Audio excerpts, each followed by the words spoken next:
कुची साके ओना। ये बात 1979 जापान की है, जब जापान के कुछ अखबारात और हफ्तावार मैगजीन ने जापान की गलियों में घूमने वाली एक खूबसूरत बला की कहानी लिखना शुरू की। एक खूबसूरत आंखों वाली लड़की जिसने अपना नकाब से मुंह ढका हुआ था और वो राह चलते मुसाफिर से सिर्फ एक सादा सा सवाल पूछती, क्या मैं खूबसूरत हूं? बज़ाहिर तो ये सवाल आम सा था, लेकिन इसका जवाब हाँ या ना दोनों में ही दिया जा सकता था। लेकिन अगर आपको इल्म हो कि हाँ या ना में कोई भी जवाब दिया तो मौत आपका मुकद्दर बन सकती है, तो ये सवाल आम नहीं रहेगा। अखबार की सुनी जाए तो इस हसीना का खौफ जापान के इस कदर शदीद हो गया था कि बच्चे स्कूल जाने से डरने लगे। एक लॉकडाउन की सी कैफियत बन गई थी। हुकूमत ने बच्चों की हिफाजत के लिए स्कूलों के बाहर पुलिस तैनात कर दी थी। इस औरत को कोची साके ओना के नाम से याद किया जाता है। कहा जाता है कि जब ये किसी से पूछती है कि क्या मैं खूबसूरत हूं, अगर अगला बंदा कहता है नहीं, तो ये कैंची की मदद से उसे मार देती है। अगर अगला बंदा इसका जवाब देता है हाँ तुम खूबसूरत हो, तो वो अपना नकाब उतारती है।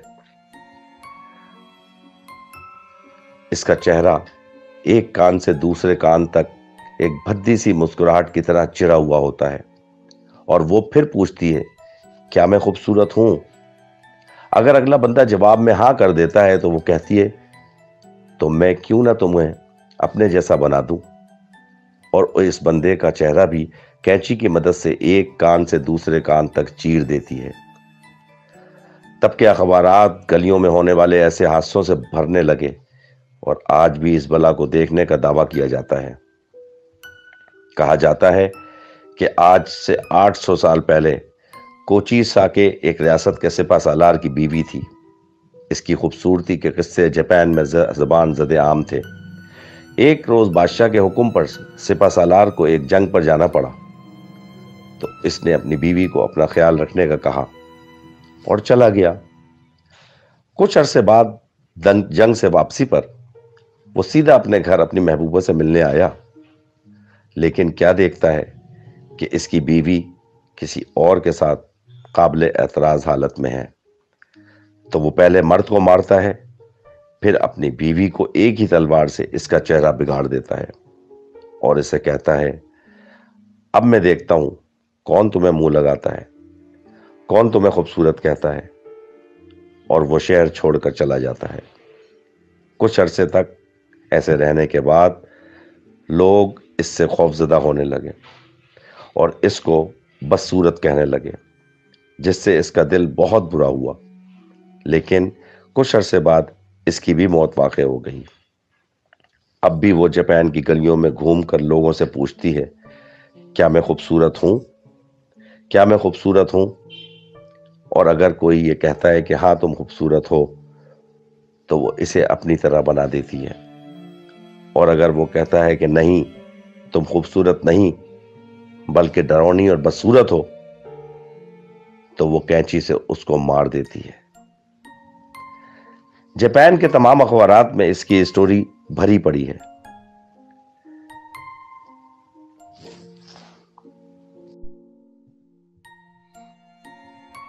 तमाम सुनने वालों को हमारा अस्सलाम। स्पूकी हॉन्टेड टेल्स की एक नई एपिसोड में आपके साथ हाजिर खिदमत हैं। लास्ट एपिसोड में मेरी तबीयत खराब होने की वजह से आपने आमिर को और एफएमआर को सुना। मैं भी आया, लेकिन मैं ज़्यादा प्रेजेंट नहीं रह सका क्योंकि तबीयत बहुत नासाज थी।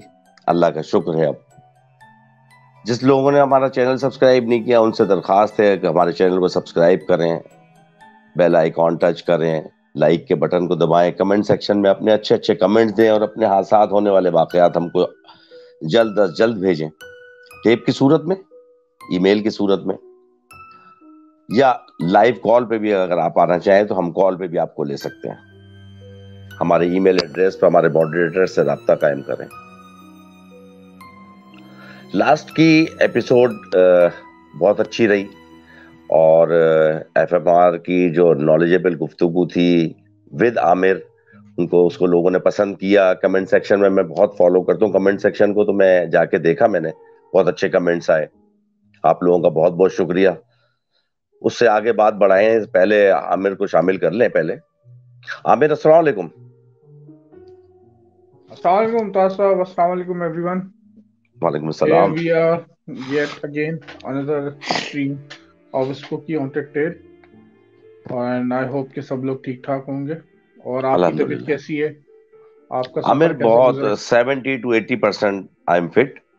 थोड़ा सा नजले आ गया वो सिलसिला, तो थोड़ी आवाज मेरी आपको नजले वाली लग रही होगी आज हाँ भी, हाँ लेकिन वैसे हाँ। फीवर वीवर कुछ नहीं है अब माशाल्लाह। बस अब कराची आ गए तो आपको पता है कि रूटीन का काम इतने हैं कि सुबह से निकलता हूँ हम्म। और 2 3 वो गोल होते हैं, उनको अचीव करके दोपहर तक वापस आना होता है। अभी भी मैं सुबह से निकला हुआ था। खैर, सही। आप सुनाएं, खैरियत से हैं? जबरदस्त जी, फर्स्ट क्लास, सब ठीक ठाक हैं। और तमाम लोगों का बहुत बहुत शुक्रिया कि हमारा रोड टू 1000 कंप्लीट हुआ। जी अल्हम्दुलिल्लाह। और अल्हम्दुलिल्लाह ये कि हम लोगों ने बड़े कम अरसे में इसको अचीव करा है। जी। और तमाम लोगों ने जिस तरह से मोहब्बत दी, इज्जत दी, उन लोगों की मोहब्बत के हम लोग बहुत शुक्रगुजार हैं। हम्म। और ये कि इंशाल्लाह ताला अब हमारा रोड टू 10,000 स्टार्ट हो गया, तो इंशाल्लाह अब हम उस तरफ चलेंगे और कोशिश करेंगे कि हॉरर का इस तरह से हम लोग जो है कंटेंट देते रहें। तो इंशाल्लाह ताला जो है इन द फ्यूचर भी हम लोग हॉरर लेके आते रहेंगे। और हाँ, अपनी हो रहा ईमेल्स प्लीज अपना ऑफिशियल डॉट स्पूकी हॉन्टेड इस टेल@gmail.com पे हमें भेजते रहें। और हमारा नंबर भी चल रहा होता है। तो मुल्ताज साहब अपना अ, बगैर किसी डिले के इस स्टोरी के ऊपर आते हैं। तो ये ऊंची, क्या नाम है इसका? ऊंची साके कूची ऊनो। कूची कूची साके होने। कोची साके ओने। इस जी। लुक लाइक ये जापानीज अर्बन लेजेंड जैसे है, उस तरह का लग रहा है। हाँ हाँ, she was a Japanese girl. हम्म और ये कोई 800 या पता नहीं कितने अरसे पहले जो है ना, हम्म ये कोई सिपह सालार की बीवी थी और बहुत ही खूबसूरत थी।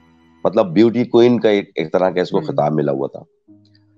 तो सही वो सही सही अखबारात सही। में शाये हुई, मेरी नजर से गुजरी, तो मैंने कहा यार मैं इसको पढ़ूंगा। छोटी सी है लेकिन एक अच्छी, बहुत दिलचस्प कहानी है। अच्छा, और इसके अंदर मुमताज साहब ये है कि हम लोग जो है ज्यादा इसकी तरफ जाते नहीं है, जापान की तरफ। और ये हाँ। इस तरफ, अच्छा इत्तेफाक की बात देखें कि एंडिंग स्टोरी जो है वो मेरी ये वियतनाम और मलेशिया के ऊपर है। इत्तेफाक अच्छा। की बात है, हालांकि मुझे नहीं पता था कि आप जो है जापान की करेंगे ओपनिंग स्टोरी। तो मेरी एंडिंग स्टोरी भी वियतनाम और इसकी है, मलेशिया की असल है। में आमिर, मैं उसकी लेंथ को या उसकी शॉर्ट या लंबी, मैं उस हम्म पे गौर नहीं करता। मैं पॉइंट गौर करता हूँ कि कौन सी हम्म स्टोरी है, इंटरेस्टेड है या नहीं है। हम्म और कतः नजर इसके कि किस कंट्री से ताल्लुक रखती है, किस खिस्ते से ताल्लुक रखती है। और ये मुझे एक अच्छी लगी। हालांकि हम्म शॉर्ट स्टोरी है, उसको मैं बढ़ा भी सकता था थोड़ा बहुत, एक दो किस्से उसमें हम्म ऐड करके। लेकिन वो हम्म जितनी थी ना उतनी ही फिर मैंने पढ़ी। हम्म और तुमने सही पॉइंट पकड़ा कि जो, भाई ये तो ईस्ट है ना सारा, जापान हम्म से लेके और ईरान तक, हम्म ये सारा ईस्ट ही है ना। हम्म और खास तौर पर मलेशिया, हम्म। Indonesia, Japan, Vietnam. इनमें, हाँ, हम्म वियतनाम, ये पूरा जो रीजन है, थाईलैंड, हम्म इनमें बड़े हॉन्टेड प्लेसेस हैं, यकीन करो। हम्म हॉन्टेड चर्च हैं, हॉन्टेड पगोडाज हैं। और जो माउंटेन्स एरिया है इनका, वो बड़ा हॉन्टेड है। आप यकीन करें, मतलब अगर आप इसकी स्टोरीज निकालें, असल में पता है वहां का सारा मवाद जो है ना, मटेरियल, वो उनकी लोकल लैंग्वेज में होता है। हम्म। ये बड़ा मसला है। आपको पता है जापानीज, जापान में जो है ना वो जापानीज ही है बस।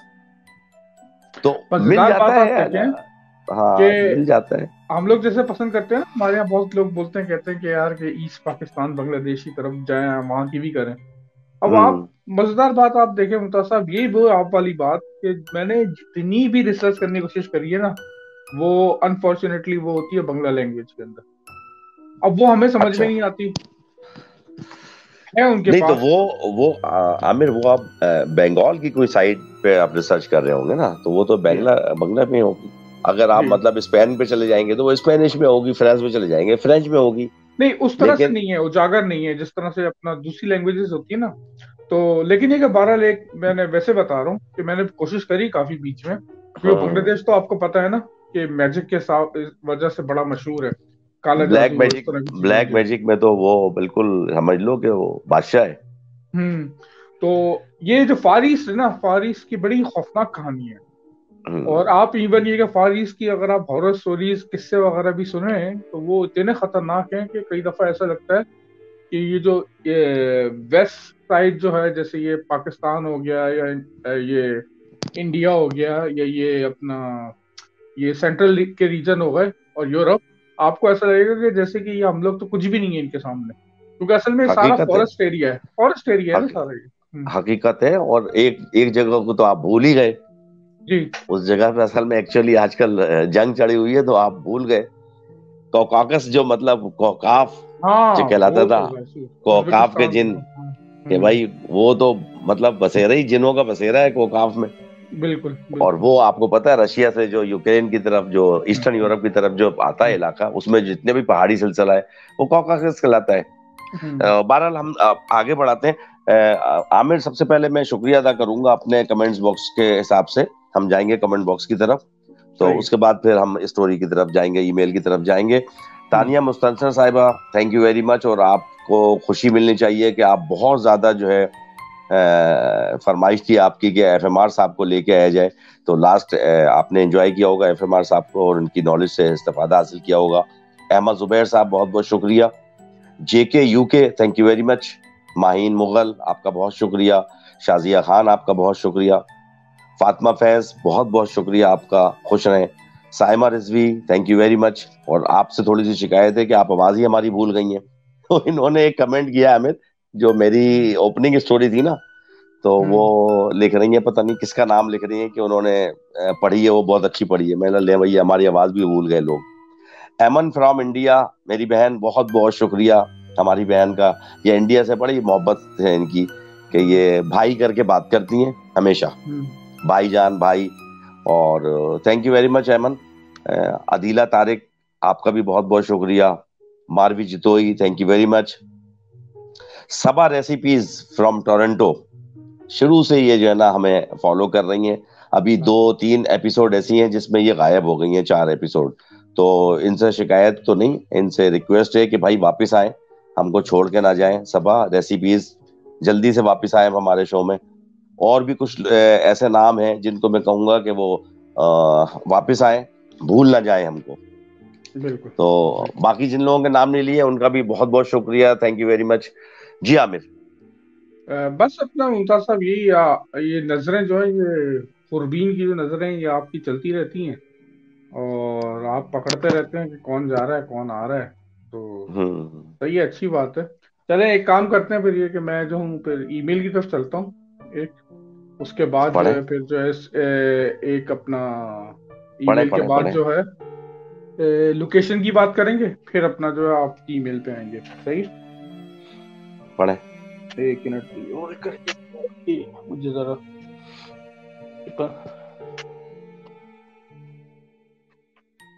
जी अस्सलाम वालेकुम। आप सब जानते हैं कि 1981 में कराची की आबादी कितनी कम थी। मैं एफबी एरिया में रहता था और उस वक्त कुछ ही घर वहां पे होंगे और सामने टीला और उसके पीछे बागात हुआ करते थे। हमने अपना बचपन खूब एंजॉय किया। सर्दी सख्त पड़ती थी और हम छोटे बड़े सब आग जलाकर बैठ जाते और कोई एक आध मूंगफली वाला गुजरता तो लेकर खाते। उन दिनों हमारा एक दोस्त केपी से आया था। उसे डर नहीं लगता था, वो उम्र में भी हमसे बड़ा था। सब अपनी हॉरर कहानियां सुनाते जिनका कोई सर पैर नहीं होता था। बहरहाल करीब रात के तकरीबन 12:30 हो रहे थे। उस दोस्त ने कहा कि मैं चलता हूँ, काफी देर हो गई है, तुम लोग भी अपने घर चले जाओ। हम सब उठ के अपने अपने घरों को चले गए। अगले दिन पता चला कि वो बीमार हो गया है। 4 से 5 दिन बाद मुलाकात हुई तो बताया कि वो रात में बागात की तरफ से घूमकर घर जाता था, जो सामने बागात थे। उसे आदत थी, क्योंकि केपी की विलेज कि क्योंकि वो खेती बाड़ी करते थे, उसने कहा मैं वहां से बागात की तरफ से घूमते हुए जा रहा था कि एक वाइट कपड़ों में एक बूढ़ा आदमी सर झुकाए स्लो स्लो आ रहा था। उसने रुकने का कहा। जब मैं उसको पास करके गुजरने लगा तो मैं डरता नहीं था, इसलिए रुक गया।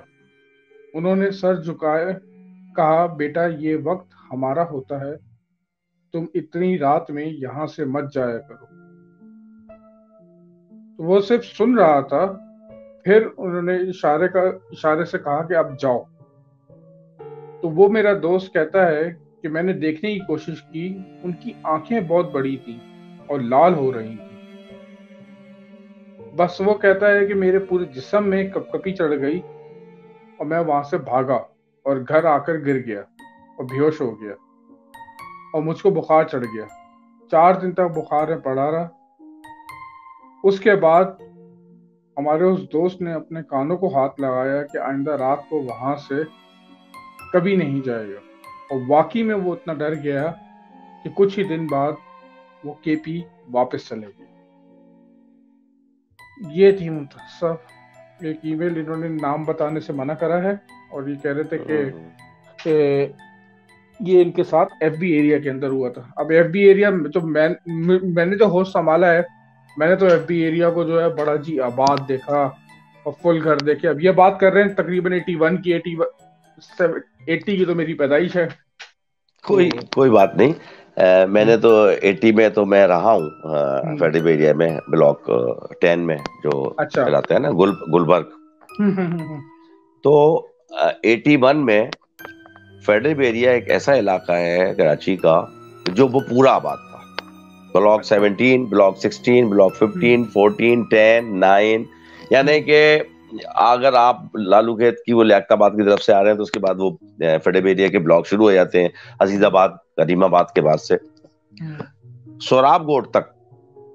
यानी कि आप ये देखें, अगर आपको तो जोग्राफिया का पता है कराची का, आप लालू खेत से चलें और सोराब गोट तक, ये लेफ्ट और राइट सारे जो है ना फेडरल एरिया के ब्लॉक्स हैं। ऐसा ही है ना? सारा आबाद था 81 में, सारा आबाद था। फेडरल एरिया में मैं घूमता फिरता था। मैं सेंटर पॉइंट में रहा हूँ, जो ये गुलशन के ब्रिज के साथ जो है इलाका, जहां पर वो ब्रिज बन गया अब, और वो उसके सामने 16 नंबर सगीर सेंटर वाला इलाका। भारत भाई देखे ना आप, अब उन्होंने तो खुद ही कह दिया ना कि भाई ये हमारा टाइम है, आप मत आया करें इस इलाके में, ना आया करें। अच्छा, मजे की बात यह है कि मैंने जो ईमेल चूज की है ना आमिर, वो भी तकरीबन इससे मिलती जुलती। हालांकि हमारी ना आपसे बात हुई इस टॉपिक पे, मैंने जापान की स्टोरी पढ़ी तो आप कह रहे हैं मैं वियतनाम की लेके आया हूँ। हालांकि आपको पता है हमारी कोई इस किस्म की इस टॉपिक पे पहले से बिफोर कोई मतलब अरेंजमेंट नहीं हुई। हमारी बात होती नहीं है आपस में। हाँ, मैं वही बोल रहा हूँ कि आप केमिस्ट्री देखें कि इत्तेफाक की बात है कि आपने जो ईमेल पढ़ी उससे मिलती जुलती तकरीबन इसी टाइप की, और वो अब मैं पढ़ने लगा हूँ, आप सुनिएगा जरा, फिर आपको पता चल जाएगा कि वाकई मुमताज साहब सही कह रहे हैं। चले। मुमताज भाई, आमिर भाई, सलाम अलैकुम। मेरे चचा का बेटा जिसका नाम आरिफ है, जिला कर्क में पिकअप में सवारियां लाता और ले जाने का काम करता है। एक मर्तबा कुछ सवारियां लेकर वो कोहाट पहुंचा और इन सवारियों को कोहाट छोड़कर वापस आ रहा था तो रात के 1 बजे का वक्त था। रास्ते में एक स्पीड ब्रेकर आया। स्पीड ब्रेकर आने पर इसने गाड़ी की स्पीड थोड़ी सी आहिस्ता कर दी तो पीछे पायदान पर 2 सफेद कपड़ों वाले आदमी चढ़ गए। इसने जब सामने वाले शीशे में इनको देखा तो गाड़ी को तेज कर दिया, लेकिन गाड़ी की स्पीड बिल्कुल स्लो हो गई। ऐसा लग रहा था जैसे मर गई हो और चींटी की स्पीड से चल रही हो। ये देखकर इसके औसान खत्म हो गए। बहुत एक्सीलेटर देने की कोशिश कर रहा है, बहुत गियर में डाल डाल के उठाने की कोशिश कर रहा है, लेकिन गाड़ी है कि वो रेंगती हुई चल रही है, उठ नहीं रही, जैसे गाड़ी की जान निकल गई हो। इसने गाड़ी के शीशे बंद कर दिए और टेप रिकॉर्ड में तिलावत ऊंची आवाज में लगा दी।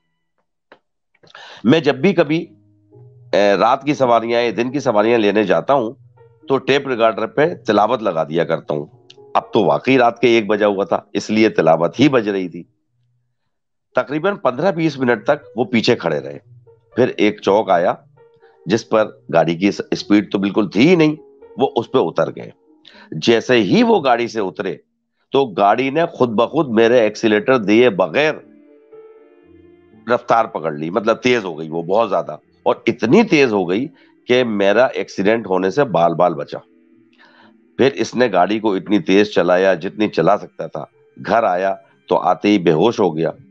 जब होश आया तो इसने हमें अपना सारा वाकया सुनाया, और इस दिन के बाद से उसने तौबा की कि वो रात को कोई सवारियां लेके नहीं जाएगा, बल्कि मगरिब के थोड़े अरसे बाद, थोड़े टाइम के बाद वो अपनी पिकअप जो है वो सवारियां ले जाने का सिलसिला खत्म कर देगा, वो काम बंद कर देगा।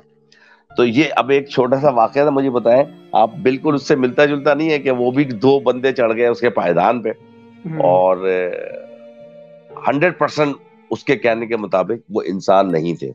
वरना आमिर, एक सुजुकी जब खाली है और उसमें एक दो सवारियां बैठी हुई हैं, और वो पिछले अक्सर आपने देखा होगा कि वो पीछे इन्होंने एक पायदान लगाया हुआ होता है सुजुकी के, तो उस पर खड़े हो जाता है वो कंडक्टर टाइप की चीज, अक्सर खड़ा हो जाते हैं उस पर।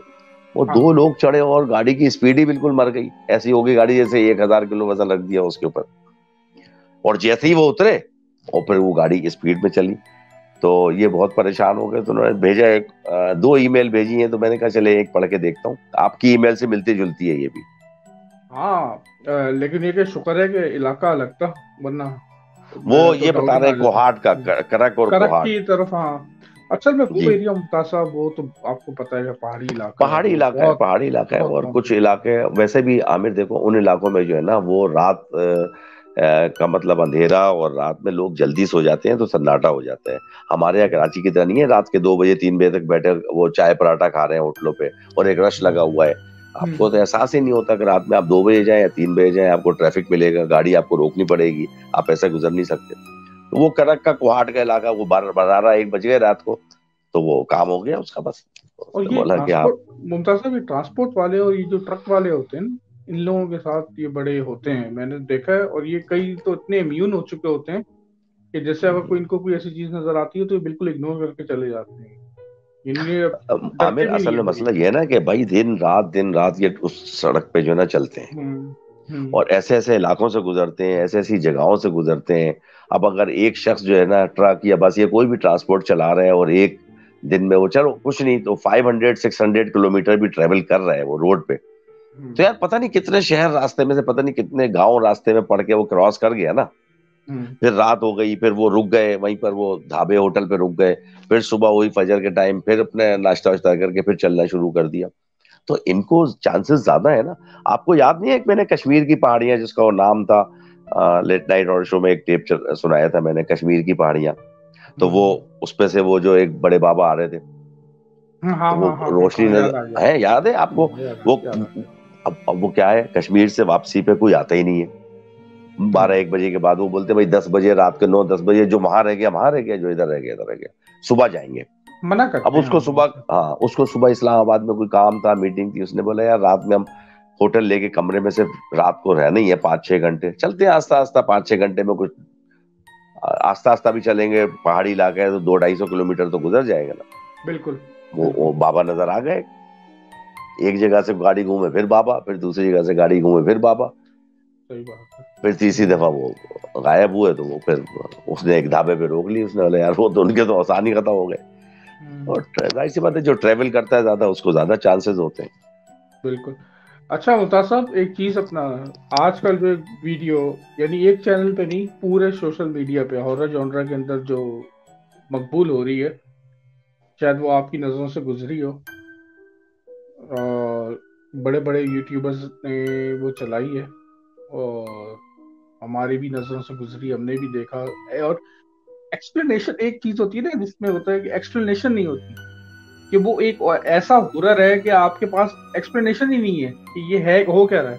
वो आपने जनाजे की देखी होगी, वो जो एक साहब है इंडिया वाले, जिनके जनाजे के अंदर जो है जिन्नात उनको हाथ दे रहे हैं, उनकी, उसको मैयत हाँ को। यार, वो मैंने देखी तो है, वीडियो तो मैंने देखी है, लेकिन उस पे क्या कमेंट्स क्या करूं, मुझे समझ में नहीं आता, क्योंकि उसमें पता है क्या आमिर मुमताज साहब, इस। एक चीज मैं आपको मैं हम्म, ऐड कर दूं, फिर उसके बाद देखिए, अल्लाह ताला हर किसी को हयाती दे, लेकिन ये कि जाहिर सी बात है, मौत तो बरहक है, जाना ही है। हमने भी काफी जनाजे अपना वो करें कवर, आपने भी काफी जनाजे जो है अपना अटेंड करे हैं, और तकरीबन हम लोग इस तरह की चीजों में आते जाते ही रहते हैं। जब कंधे का टाइम होता है ना, तो पता नहीं चलता पीछे से हाथ किसका आ रहा है किसका नहीं आ रहा, इतनी हाड़ाहोड़ी होती है। उसके अंदर किसी का हाथ आया, अब आप बात करें, क्योंकि ये मुझे सिचुएशन बिल्कुल पता है कि मेरे घर में भी उठे जनाजे कि भाई आपको पता ही नहीं चलता किसका हाथ पीछे से आ रहा है किसका नहीं आ रहा। देखिए आमिर, बात यह है कि मैं इस चीज को डिनाई बिल्कुल नहीं कर रहा। पहले तो आप ये बात ध्यान में रखिएगा ना कि मैं इसको डिनाई नहीं कर रहा कि हो सकता है ऐसे ऐसे बुजुर्ग दुनिया से रुखसत हुए हैं और ऐसे ऐसे बड़े बड़े आलिम इस दुनिया से चले गए जिनके कब्जे में जिन्नात शरीफ थे, या उनके मुरीद। आपको पता है, एक मैं नाम नहीं लूंगा उनका शो पे, एक बहुत बड़े आलिम थे, उनका इंतकाल हुआ, पता चला कि उनके 2000 जिन्नात उनके मुरीद थे। मोर देन 2000 जिन्नात उनके मुरीद थे। कबीला ही पूरा सिलसिला नक्शबंदिया कादरिया के क्या वो कोई बुजुर्ग। अच्छा, अब वो तो खैर बात फिर दूसरी तरफ चले जाएगी। बात यह है कि मैं इस चीज को डिनाई नहीं कर रहा। हो सकता है अल्लाह ताला का कोई नेक बंदा हो और वो जिन्नात कंधा देने आ गए हो, लेकिन मसला ये है आमिर कि सोशल मीडिया पे इतनी फेक वीडियोस, इतनी बनी हुई फैब्रिकेटेड वीडियोस चलती हैं कि बाज दफा मैं समझता हूँ, मुझे तो इतनी नॉलेज नहीं है इसकी आईटी की, मैं समझता हूँ कि यार ओह ये तो यार बिल्कुल जबरदस्त काम हो गया, ये कैसी वीडियो आ गई। मैं तुम्हें भेजता हूँ या किसी और को भेजता हूँ, आप बोलते हो मुमताज भाई ये तो फेक है, नहीं ये तो 2 नंबर है। आपको याद है अभी थोड़े दिन पहले वो एक वीडियो हमारे ग्रुप पे भी शेयर की थी हमने, वो एक बच्ची जो है वो बैठी हुई है, उस हाथ निकाल के ड्रॉ में से, और वो उसका बाप बैठा हुआ है, तो याद है आपको? वो देखे, वो बहुत लोगों को मैंने दिखाई है और उसका बड़ा स्प्लिट डिसीजन है। उसका बड़ा स्प्लिट डिसीजन है। कई लोग बोलते हैं कि ये रियल है, कई बोलते हैं कि नहीं रियल नहीं है। मैं कहता हूँ कि रियल नहीं है वो। हाँ, मैं कहता हूँ रियल नहीं। मेरी बात की तायीद हो गई ना, जो मैं अभी बात कर रहा हूँ आपसे उसकी तायीद हो गई ना। बिल्कुल। कि सपोज करो, चलो उसी वीडियो को ले लेते हैं, मैं कहता हूँ यार मुझे रियल लग रही है वो, मुझे वो रियल लग रही है, आप कहते हैं नहीं लग रही। हाँ। एक वो हसन स्क्वायर पे पता है आपको, वो एचबीएफसी के बिल्डिंग के अंदर वो हाँ, वो तो पता नहीं क्या ड्रामे याद हुए है थे आपको? वो तो। इधर बैठ जाओ, निकल जाओ, कुर्सी हिल रही है ये। अब उसको भी लोगों ने रियल मांग लिया था कि यार नहीं, इस बिल्डिंग में तो है और इस ऑफिस में होता है ये, हालांकि वो मुझे फेक लगी थी और फेक है और फेक ही है वो। हाँ, वो तो फेक, कंफर्म फेक है। तो इस तरीके से यूट्यूब पे हजारों वीडियोस पड़ी हुई हैं। वो आता है, उसका हेडिंग आती है अच्छा, इस घोस्ट पे कॉट इन द मुमताज साहब, कैमरा, इसकी घोस्ट वीडियो जो कॉट है इन ना, द कैमरा। ये वीडियो जो है ना, ये बेसिकली जो वीडियो बनी हुई है ना, ये किसी ने बनाई नहीं है। ये ये बेसिकली सीसीटीवी से सीसीटीवी की है। सीसीटीवी से है। मैं समझ रहा हूँ। देखिए सीसीटीवी की और दूसरे वीडियो बनाने का वो फर्क फौरन पता चल जाता है। और ये किसी ने बनाई नहीं है, यानी ऐसा लगता है ना जैसे कि आपने ये बनाई हो। आपने देखा जनाजा निकला है और लोग कंधा दे रहे हैं। अब वो मस्जिद है या पता नहीं किसी की उसमें जो मुझे रिहाइश समझ का में है आई वो ये है ना कि पीछे से जो वो उसके हाथ लंबे हो जाते हैं बंदे के, वो हाथ लंबे करके तीन जनाजा से पकड़ चार लेता हैं है। वो 3 से 4 हैं वो, पीछे से भी आ ऐसे रहे हैं, ऐसे ही है ना? साइडों से भी आ रहे हैं वो। हाँ। हाँ। अब या तो अब देखना, बाद दफा ये कैमरे का वो फोकसिंग में भी ऐसा हो जाता है कि ऐसा फोकस कर रहा होता है कैमरा की, सीसीटीवी तो एक जगह रखा होता है ना, कि एक बंदे ने हाथ ऐसे किया और वो कैमरा की कोई ऐसी टेक्निक, या आप कहें कि क्या कहेंगे उसको, वो उसका हाथ उसका लंबा होता हुआ नजर आ गया। बाज दफा होता है ना, आपका चेहरा जो है वो ऐसा लंबा हो जाता है, आपका कद छोटा हो जाता है, आपका कद लंबा हो जाता है कैमरे को टिल्ट करने से, ऐसा होता है नहीं होता है? ये भी मुमकिन है, लेकिन मैं इसको 100% डिनाई नहीं कर रहा कि it was not, may be it is happened, क्योंकि ये जिन्नात शरीफ जो है वो लोगों के जनाजों में शरीक हुए हैं। माजी में इसकी मिसालें मिलती हैं, उनके बुजुर्ग, उनकी जो 2-2 हजार जिन्नात जिनके मुरीद हो यार, उनका जनाजा। यार आपको याद है एक, अब मुझे लगता है मेरी एज हो गई है, बूढ़ा हो गया हूं मैं, मेरी कुछ याददाश्त जो है ना नाम वाम पे स्किप हो जाता है। 14 नंबर फेडरल एरिया, हो सकता है अनस उनका नाम दे दे, बहुत बड़े बुजुर्ग थे। 14 नंबर फेडरल एरिया, ये जो जावेद निहारी वाली रोड है, उसके एक तरफ 14 नंबर है, एक तरफ 15 नंबर है। उसमें एक बहुत बड़ी मस्जिद है और उसके वो खत्म नबूवत के भी कोई बहुत बड़े मतलब वो थे, चेयरमैन वगैरह, इस टाइप की चीज थी।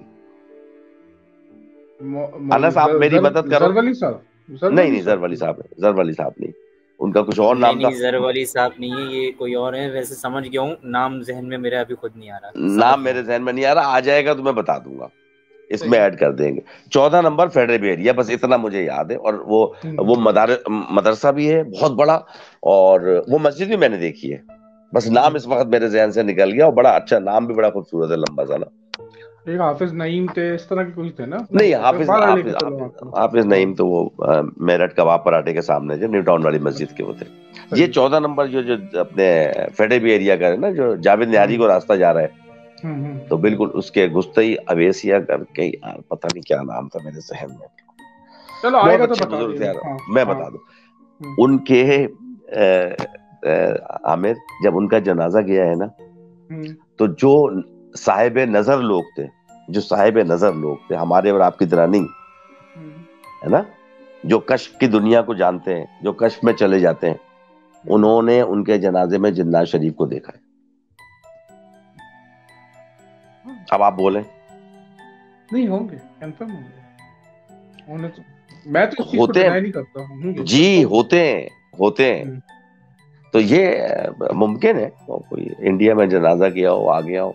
लेकिन कैमरा जो है ना, उनको जो ये जिसमें ये जितनी हेडिंग होती है ना यूट्यूब पे के ghost caught in the camera, ghost caught in the camera, और फिर वो वीडियो चलाते हैं, वो मुझे 99% जो है ना वो बनाई हुई लगती है, फेक लगती है, फैब्रिकेटेड लगती है।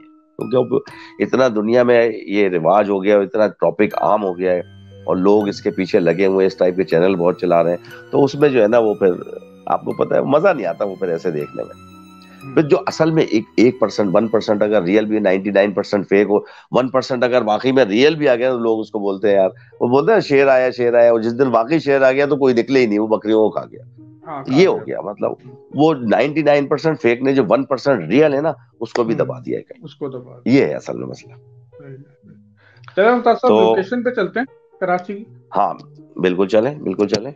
और ये जरा आपको सरप्राइज देता हूँ, ये जैसी तस्वीर लगेगी तो आप इसको देखिएगा, और फिर इस पर बात करते हैं। और इसको हम सब ने देखा है अपने उसके अंदर, और तकरीबन हम लोग जो है साल में या सवा साल में एक दफा जरूर देखते हैं इस जगह को। अच्छा, लगाओ तस्वीर लगाओ यार। ये तो कोई हट लग रहा है मुझे, ये तो हट लग रहा है, पैराडाइज पॉइंट या ऑक्सवे वगैरह की तरफ का हट है कोई। हाँ, ये तस्वीर ऐसी रहने देना, इस तस्वीर को नहीं हटाना, इस पे ऐसी बात करते हैं हम लोग। जी सर जी, ये तो मुझे हट लग रहा है कोई, का मशहूर जमाना हॉन्टेड हट, हाँ, इसकी दीवारें सब गिर चुकी हैं, सब झड़ गया ये पूरा। हाँ।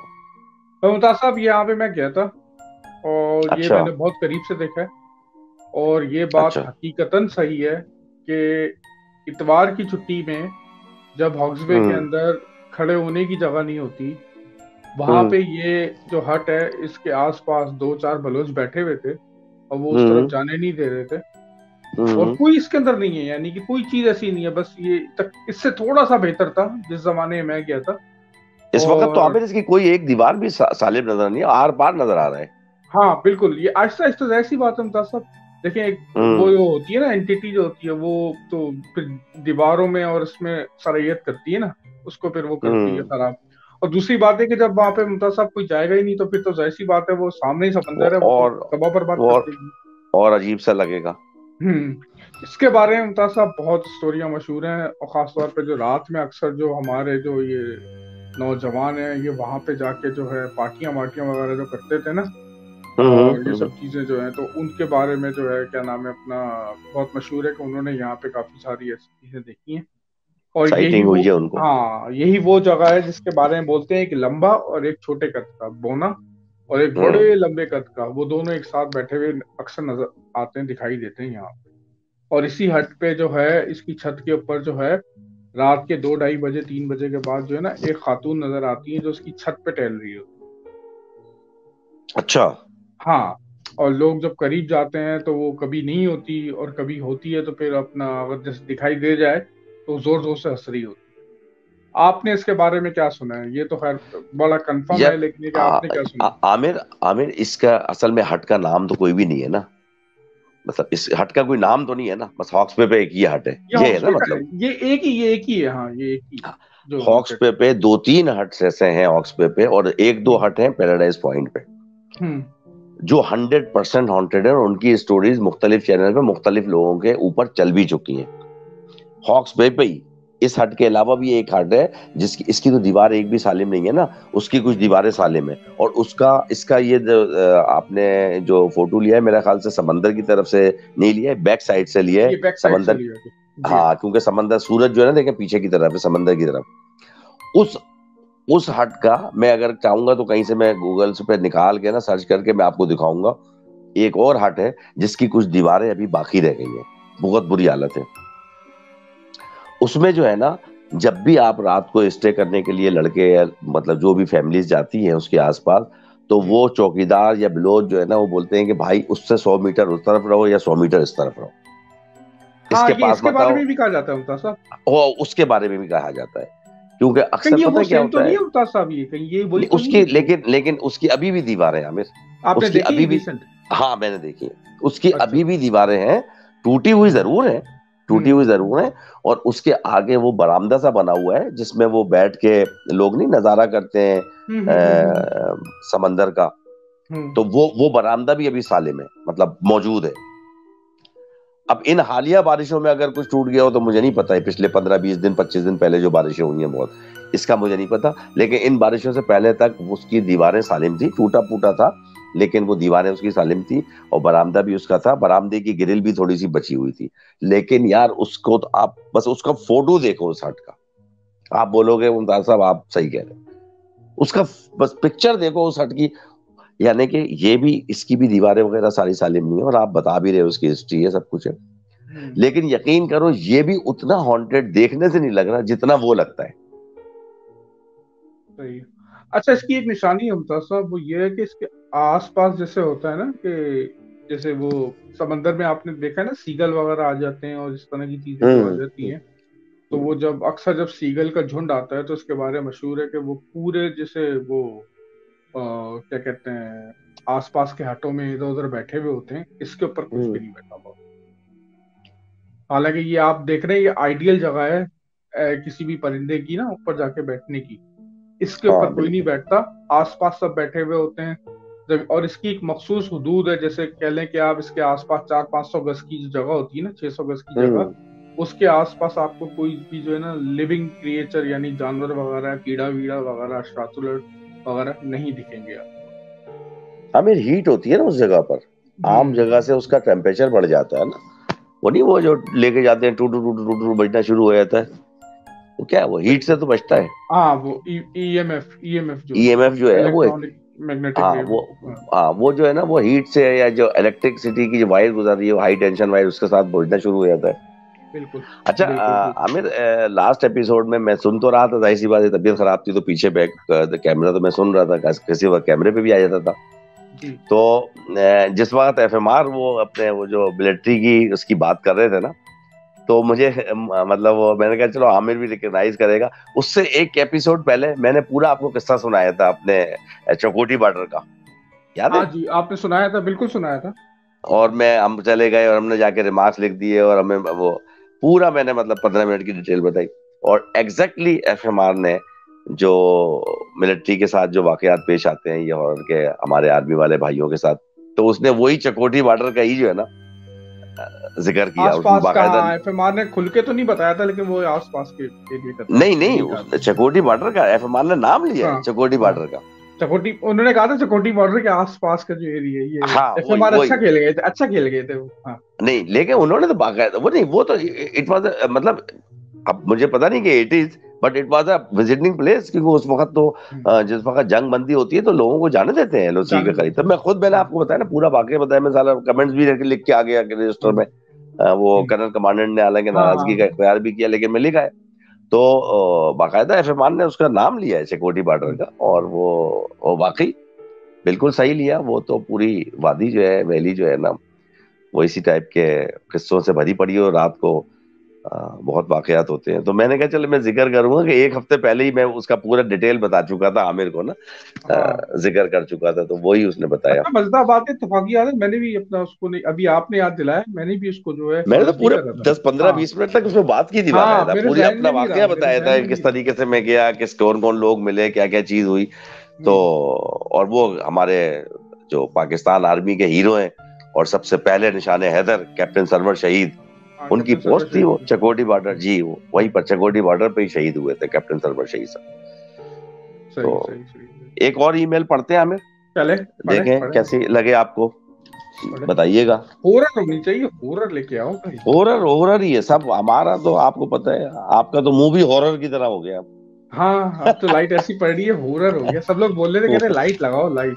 मैंने कहा ठीक है जी, लाइट लगा। लाइट लगाते अच्छा जनाब, अस्सलाम वालेकुम मुमताज साहब, ये वाकया 1992 का है, जब मैं 5वीं क्लास में पढ़ता था।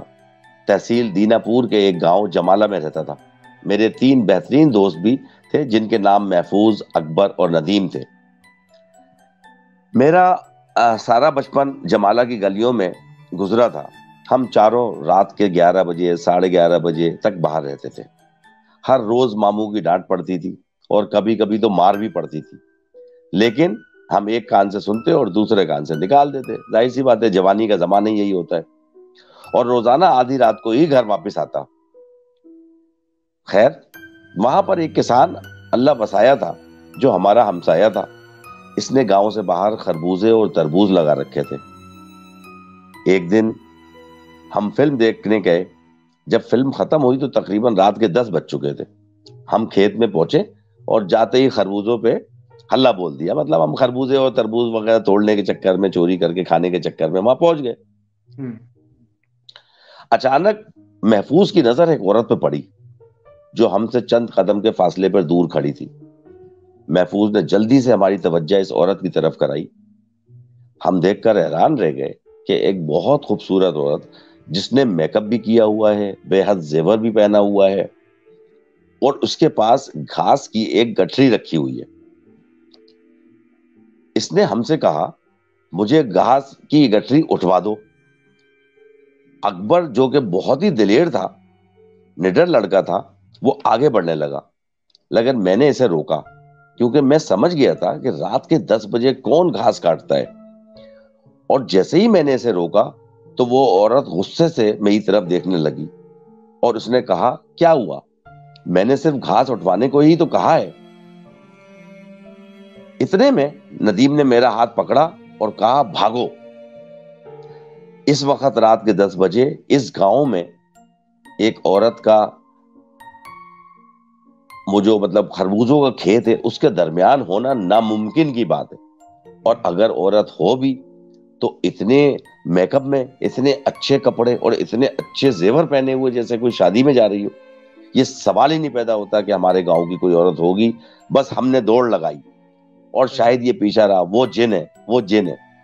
शायद नदीम की अकल भी मेरी तरह तेजी से काम करने लगी और हमने दौड़ते हुए घर की तरफ भागते हुए घर पहुंचे। पसीने में शराबोर थे। मैं सारी रात जागता रहा और यकीन करें मुमताज साहब, वो औरत बार बार मेरी नजर के सामने आती रही। अब भी मैं ये कभी वाकया याद करता हूं तो मेरे रोंगटे खड़े हो जाते हैं।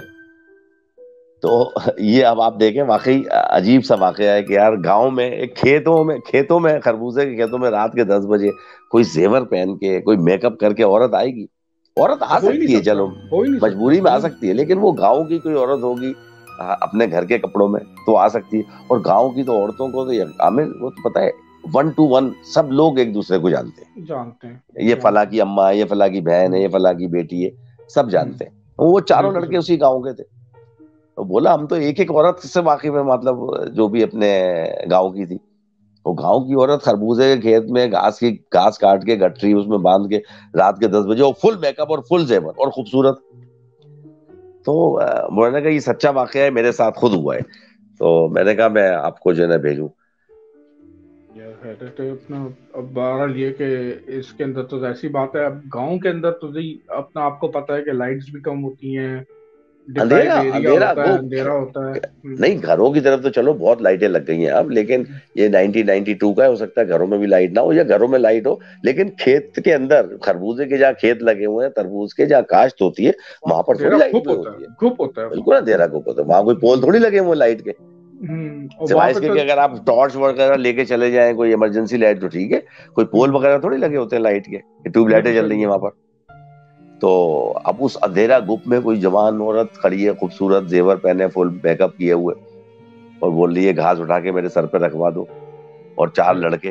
हाँ हाँ, मैं होता मैं तो ऐसा कल्टी शाह का नारा लगाता, मैं नहीं तो कहता नहीं भाई कल्टी, यहाँ तो रुकना ही नहीं है कल्टी तो यहाँ। देखो ना हमें, एक अब देखो कोई जवान लड़का था ना, एक उसकी तरफ बढ़ने लगा, लेकिन हम्म बाकी दो ने ना, उनके दिमाग ने काम कर लिया, उन्होंने कहा यार पेगासस तुम होता है। पागल हो गए हो, हाँ ये इस वक्त ये औरत हो सकती है कोई गांव में ऐसी? तो उसके भी फिर जहन ने सोचा यार ये मामला कुछ और है, ये हमारे गांव की ऐसी औरत नहीं है जो रात के 10 बजे या 11 बजे मेकअप करके खड़ी हो जेवर पहन के।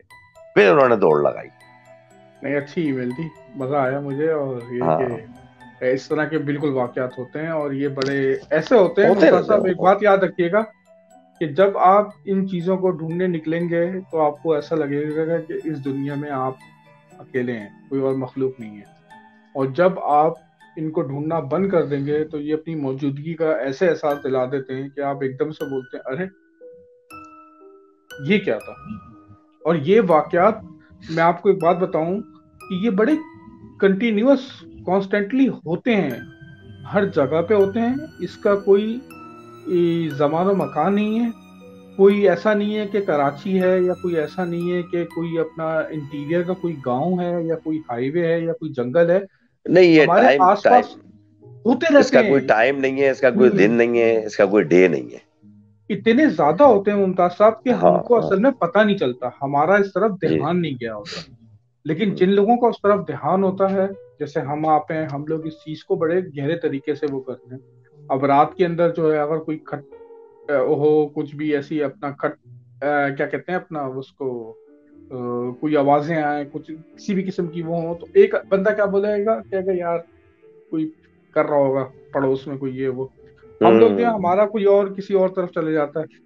हम हाँ लॉजिक लगाते हैं, कहते हैं यार ये यहाँ से कैसे आवाज आ रही है, दीवारों से कैसे आवाज आ रही है, ये कारपेट पे कौन चल सकता है, हम बिल्ली की तो शहर ऐसी में आवाज नहीं इतने होती। कंजेस्टेड इलाकों में रहते हैं ना, कि उस वक्त तो हर वक्त 24 घंटे तो खटपट की आवाजें या मुख्तलिफ हम्म किस्म की शोर की आवाजें में आती थी, लेकिन अगर आप किसी सुनसान एरिया में चले जाएं जहाँ पिन ड्रॉप हम्म, साइलेंस हो, और वहां पर फिर आपको कोई आवाज है, तो यकीन करो जरा सी आवाज भी आपको परेशान करती है। मैं ऑस्ट्रेलिया बिल्कुल। में अभी 2.5 महीने रहा, यकीन करो जब बारिश होती थी, तो वो बारिश का जो पानी गिरता था ना शीट्स के ऊपर, उसकी जो वॉइस क्रिएट होती थी। हेलो जी जी, आमिर, आप। आपकी, अच्छा मैं ठीक है, मेरा ये अपना इंटरनेट जो है ना, ये ब्लर कर इट्स रहा था, तो ओके, मैंने अपना वो वीडियो बंद करी है। It's okay, it's okay. तो वो जी मैं बता रहा था कि वो बारिश की आवाज से तो पता चलता था, कोई साउंड क्रिएट होता था, लेकिन अगर वो बारिश ना हो तो पिन ड्रॉप साइलेंस, दूर दूर तक कोई आवाज नहीं होती थी। तो ये ऐसा होता है, इसका कोई वो आपने कहा ना जमानो मकान नहीं है, कोई डे नहीं है, कोई डेट नहीं है, कोई टाइम नहीं है। ये किसी भी वक्त, किसी भी दिन, किसी भी जगह, किसी को भी जाहिर हो सकते हैं। तो कुछ लोग डर जाते हैं, कुछ लोग कम्युनिकेट कर लेते हैं, कुछ लोग उनके आदी हो चुके होते हैं तो वो साथ ही रहना शुरू कर देते हैं। ये है बस। सही। आपको मेरी आवाज है मुमताज साहब?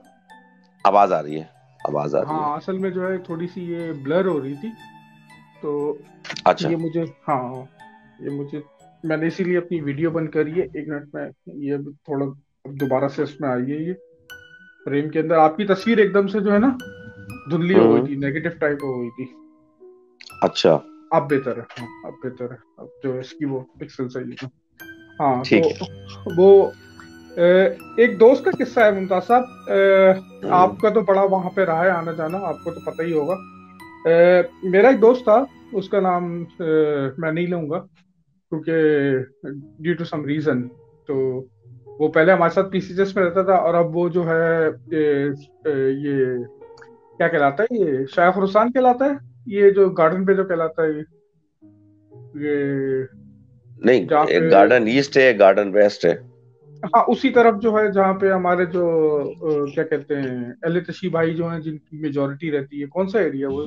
शाह खरासा जो है ना, वो तो मतलब इमाम बारगाह का आप नाम ले रहे हैं ना, वो तो वो है हाँ शाह हाँ खरासा। हाँ, लेकिन वो उसके कहीं आसपास अपना चले, वो बारह अब बारह रहना उसके शुरू। आसपास हाँ, होगा कहीं, उसके हाँ। आसपास रहना शुरू। वो जो था अपना वो नकवी थे। और मेरे बड़े प्यारा दोस्त था, बड़ा प्यारा दोस्त था। अच्छा। वो शाहीन एयर में काम करता था उस जमाने में। तो वो पीरी मुरीदी में भी था, तो ताबीज आबीज वगैरह इस तरह के काम वगैरह भी अपना करता था।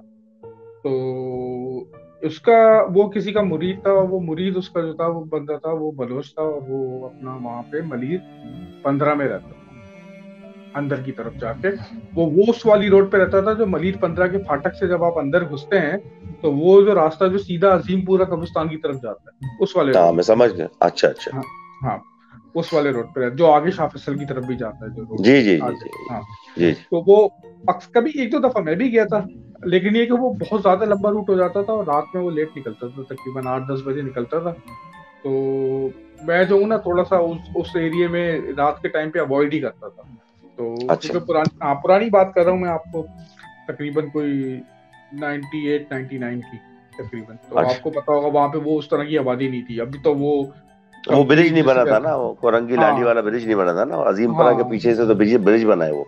हाँ, वो जामे मिलिया वगैरह की तरफ जो है ना, पूरे प्लॉट खाली थे, कीकर हाँ। के अपना जंगल था वो। और अरे वो वो अब तो, बड़ा हाँ, बड़ा क्लास एरिया था भाई, वो जो हाँ, जामिलिया वाला एरिया था ना। मली वो नदी तो तक वो बड़े प्यारी जगह थी वो। अब तो अब पूरा तो वो वो आप पहचानेंगे बन नहीं, गया। आप हाँ, पहचानेंगे ही नहीं। सही बात है, इधर सही से बात है भाई। रफायाम बढ़ते बढ़ते वो फलाह है, कॉन्वास सोसाइटी बन गई, उधर से जो है ना मलिर सिटी की तरफ से एक वो पूरी 2-3 सोसाइटी बन गई आगे। फिर वो ब्रिज के नीचे से उन्होंने वो रेलवे क्रॉसिंग के नीचे से रास्ता भी बना दिया। हम्म, तो वो लिंक हो गई, और वो मतलब इतनी कंजेस्टेड आबादी हो गई। इस हम्म। जमाने में ग्रैंड होटल था। हाँ, ग्रैंड और होटल, हाँ। हाँ ग्रैंड होटल था, और वो उस जमाने में बड़ा जबरदस्त किस्म का होटल माना जाता था। याशी का अड्डा कहते थे भाई, ये वो है। और हम्म, बड़े बड़े लोग, और वो ये जो एयरलाइन के क्रू आते थे वो भी ठहरते थे उसमें, कॉकपिट क्रू वगैरह, कप्तान वगैरह। बाबा विलायत का वहां पे अपना मजार था। मजार था, जी जी। हाँ, तो वो वहां से उस रास्ते से मुमताज साहब कई दफा जाता, तो मुझे डर लगता था। मैं कहता था यार ये जो है ना बड़ा हाँ खाली सुनसान है ये। मैंने कहा मैं नहीं जा रहा। तो 2-3 दफा गया। बहरहाल एक दफा की बात है कि वो उसका 125 थी, CG 125। और बड़ा शौकीन भी था वो रेसे में से हवा लगाने का। तो एक दिन वो आया मेरे पास, हम लोग बैठे हुए थे, जैसे पीस जस्ट में सारे बैठे हुए थे, 8-9 बजे। कहने लगे चलना है किसी से। हमने कहा नहीं भाई, आप जाओ। क्योंकि वो वहां जाता था, बैठता था उनके पास, थोड़ा सलाम दुआ ली, अपना थोड़ा हाथ फिरवाया सर पे, कुछ वो करा, उसके बाद फिर अपना निकल जाता था, वो वापस आ जाता था। हम्म तो हमने कहा यार इस चक्कर में क्या 12 मील 13 मील जाएं फिर वापस आए। कहा तू निकल जा हम्म भाई। तो वो चले गए वो। अच्छा, हम लोग अपना यहाँ बैठे हुए तफरी लगा रहे, फिर एक दोस्त ले आया, कार्ड्स लेके आ गया। हम लोग कार्ड्स बैठ के खेलना शुरू हो गए अपना बैठक के ऊपर। और एक अपना हम लोगों ने तफरी मचाई भी, आड़ा उड़ी। तकरीबन अच्छा। कोई 1 घंटे के बाद, 1.5 घंटे के बाद वो आया। अच्छा, वो आया है, वो खामोशी से जो है उसने अपनी बाइक से उतरा है, हम्म और बाइक को वहीं पे बाहर ही उसने लॉक करा है। हम्म मेरे ख्याल से शायद लॉक भी नहीं करा था, शायद साइड स्टैंड पे खड़ा करा वो, तो ऊपर चले गए। हमने कहा यार इसको क्या हुआ है, खैरियत तो है। तो उस जमाने में वो मुमताज साहब वो भी नहीं था चक्कर के चोरी चकारी का, मोबाइल छीनने का। तो वो भी हम लोगों के हाँ, जहनों में भी नहीं था ये कि इस तरह की कोई चीज होती है। तो हमने कहा यार इसको पता नहीं क्या हुआ है। बाहर हमने कहा चलो छोड़ो, लड़के तो थे हम लोग। हमने कहा पूछ लेंगे बाद में जब आया। 1-2 दिन के बाद जब वो आया, जब हमने उससे मिले, तो हमने उसको पूछा भाई क्या मामला है भाई, क्या हो गई कहानी। कह रहे यार एक कहानी ये हुई है कि मैं जो हूँ पीर साहब के पास गया, और पीर साहब से मैं मिला, और पीर साहब ने मुझे डांटा भी कि यार तू ये 10-11 बजे तू इस एरिया में आता है, तुझे पता है सारा एक कीकर का जंगल है, ये हम्म सब अपना खाली है, और यहाँ पे कोई घर नहीं है, आसपास कोई आबादी नहीं है। तो आजकल की जो लोग हैं वो सुनेंगे, वो तो हंसेंगे मेरी बात सुन के। तो हमने तो वो देखा है एरिया। तो हम्म क्या लगे ये तो बिल्कुल ही जिसे कहते हैं खाली चटियल मैदान है। तो इधर क्यों आते हो तो उस टाइम रात में शाम में आया कर। तो 12 लिए के इन्होंने अपना वो करी, और ये निकले। कह रहा है कि मैं 15 नंबर के फाटक पे आया हूँ। 15 नंबर के फाटक पे मुझको तकरीबन कोई 5.5 फीट के एक शख्स था, जिसने सलवार कमीज पहनी हुई थी ग्रे कलर की, और सर पे हम्म टोपी पहनी हुई थी। तो वो जो है उसने मुझको जो है, मुमताज साहब आपको क्या वाइब्रेशन, एको आ रही है क्या नहीं, आवाज सही आ की? रही हो, सही आवाज आ रही है। आवाज एको तो नहीं हो रही? मुझे आवाज एको हो रही है। तुम्हें अपनी आवाज एक हो रही है, मुझे तो सही आ रही है। हल्की हल्की हो रही है। बहुत लाइट होगी, लेकिन मुझे सही सुनाई दे रही है बिल्कुल। कोई ऐसा अच्छा, फर्क नहीं पता सही, चल रहा। चले सही। तो चले वो फिर हम उसमें सही हो जाएगी, एडजस्ट हो जाएगी। तो वो जो है उसने टोपी पहनी हुई थी, उसने इसको हाथ दिया और ये कि नॉर्मल जैसे बिल्ड का बंदा था, और इसने रोकी। इसने कहा जी हजरत कहाँ पे जाना है? शरीफ सा आदमी, हल्की सी उसकी दाढ़ी सफेद सफेद, तो बारिश सा। तो उसने बोला बेटा मुझे जो है ना काला बोर्ड तक उतार दे, काला बोर्ड तक जाना है। उसने बोला कि आ जाए बैठ जाए। तो वो शख्स बैठे हैं और इसने बाकायदा महसूस कर रहा है कि वो बैठे हैं ना, तो बाइक जो दबती है ना थोड़ी सी, वो दबी भी है बाइक।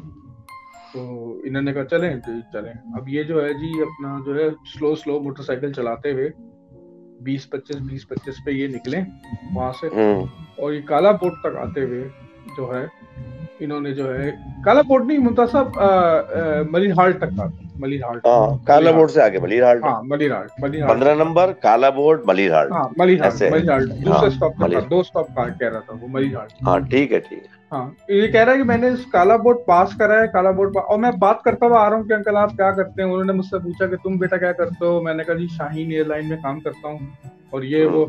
और वो जो है मलिर हाल्ट का जो स्टॉप है जहाँ पे वो केटीसी का ऑफिस था ना, कोने पे, वहां पे लाके जो है ना मलिर डेपो के सामने उन्होंने जी इसके अपना कंधे पे इसके हाथ रखा हुआ था। उन्होंने कहा बस बेटा यहाँ छोड़। उन्होंने अपना हाथ उठाया और इसने बाइक जो है साइड पे जो मट्टी बनी हुई है ना चारा फैसल पे, उसे मट्टी पे जाके इसने बाइक रोकी और उसने कहा जी अच्छा जी इंशाल्लाह ताला फिर मिलेंगे। इसको कोई जवाब नहीं आया। तो उसने ऐसी गर्दन मोड़ के देखा, पीछे कोई भी नहीं, बाबा गायब। ये बहुत नहीं आम। उनका। अब ये उतर के बाइक से उतर के इधर उधर देख रहा है, कह रहा है वो कहाँ गया? अभी तो 3 सेकंड पहले तो मैंने कहा है कि उन्होंने बोला है कि फिर मिलेंगे, और मैंने उनको बोला जी अच्छा आमिर, इस किस्म के वाकयात बहुत सुने होंगे, मैंने भी सुने और हमने बयान भी किए। मुझे एक पॉइंट अपना जहन में आता है कि भाई जब एक शख्स में इतनी ताकत है कि वो अपने आप को इनविजिबल कर लेता है 1 सेकंड में, तो उसको क्या जरूरत पड़ी है मोटरसाइकिल पे लिफ्ट मांगते पीछे बैठ के जाए? वो तो वैसे ही 1 सेकंड में इधर, दूसरे सेकंड में उधर पहुंच जाएगा मलिर हाट। उसको जरूरियत है कि वो मोटरसाइकिल पे बैठ के जाएगा? उसकी वजह है मलिर 15 का फाटक, आपको पता है मशहूर जमाना है, वहां पे बड़े हादसा हुए। तो ये जिस जमाने की मैं बात कर रहा हूँ आपसे, जिस टाइम की, वो टाइम बिल्कुल खाली था। मेरे ख्याल से शायद कोई मखलूक थी, इसने इसको इंडिकेशन दिया था कि भाई इस टाइम पे नहीं आया, ये खतरनाक है। हाँ वो ये अगर इसको बताने के लिए किया था तो फिर तो सही थी, किया था, वरना उनको जरूरत नहीं कि वो। मुझे नहीं पता कि मैं उनका नहीं, मैं पर्टिकुलर इस केस की बात नहीं कर रहा। आपने और भी ऐसे किस्से सुने होंगे ना कि हमें हाथ दिया और पीछे बैठ गए, फिर मोटरसाइकिल भारी हो गई या गाड़ी में देखा तो पीछे उतरे तो वो मतलब गायब थे। बहरहाल एनीहाउ ये तो होते हैं। पूरा मैं मॉडल कॉलोनी में रहा हूँ, तो सुपीरियर साइंस कॉलेज से मैंने इंटर किया है, जामा मिलिया में, अल्लामा इकबाल कॉलेज। ये पूरे बचपन हमारा और जवानी वहीं गुजरी है यार। एक जगह, एक इंच की जगह याद है मुझे। 96-97 में इस एरिया के अंदर जो है 3-3 फीट लंबी गो घूमती थी, गिरगिट घूमते थे। ये इस तरह का नहीं 96 में तो ये डेवलपमेंट शुरू हो जाती थी, प्लॉटिंग शुरू कर दिए थे, अल्फलापुरी और रफायाम आबाद हो गया था 96 तो थोड़ा पहले। हाँ ये आप चले जाए 80s के, लेट 80s और अर्ली 80s की बात है, उसमें वाकई ऐसा था। इसलिए कि ये तो 90s में तो फिर ये आबाद हो गए, 20-25 साल से तो ये आबादियां आबाद है। हाँ सही है मैं आई एम रॉन्ग। हाँ सही। इससे पहले कि तुम अपने एंडिंग स्टोरी की तरफ जाओ, मैं अपने तमाम उन सुनने वालों को जरूर एक दफा फिर गुजारिश करूंगा कि जो लोग हमारी स्ट्रीम से 3-4 हफ्ते से गायब हैं, मैंने नाम भी ले दिए हैं और आइंदा स्ट्रीम पे फिर मैं और भी नाम लूंगा उन लोगों के, वो प्लीज वापस आए, हमको छोड़ के ना जाए। हमारी कोई गलतियां हैं तो हमारी इस्लाह कर दें, तनकीद करें, तायीद करें, तारीफ करें, जो आपकी मर्जी आए करें, लेकिन कमेंट्स बॉक्स में जरूर अपनी हाजिरी लगाएं, क्योंकि हमें पता नहीं चलता कि आमिर सुन रहा है नहीं सुन रहा है, मुमताज सुन रहे हैं, XYZ सुन रहा है नहीं सुन रहा है।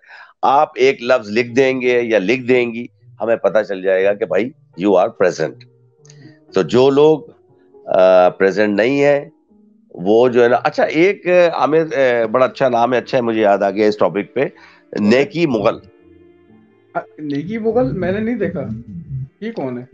मैंने देखा है वो, मैं बता रहा हूँ ना, आपको पता है कि मैं कमेंट्स के पीछे पड़ा हूँ। माजरत चाहता हूँ कि मेरी नजरों से नहीं गुजरा है। अच्छा, मैं आपको, नेकी मुगल के नाम से एक मोहतरमा है, या उन्होंने अपना नाम रखा हुआ है मोहतरम है, I don't know.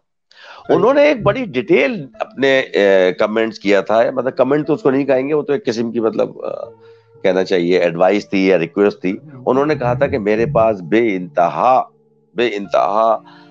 Horror stories हैं और सच्चे वाकयात हैं, और मैं ये चाहता हूं कि मुमताज साहब की आवाज में वो नरेट हो। और फिर उन्होंने हमसे सवाल भी किया था, क्या मुमताज सर, क्या आप ऐसा कर सकते हैं मेरे लिए कि मेरे भेजे हुए किस्से आप अपनी आवाज में पढ़ दें, सुना दें?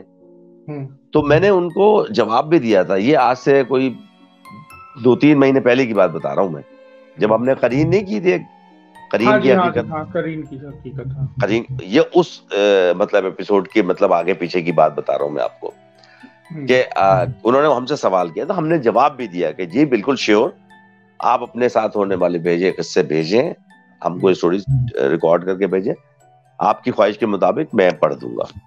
उसके बाद से वो बिल्कुल गायब हो गई।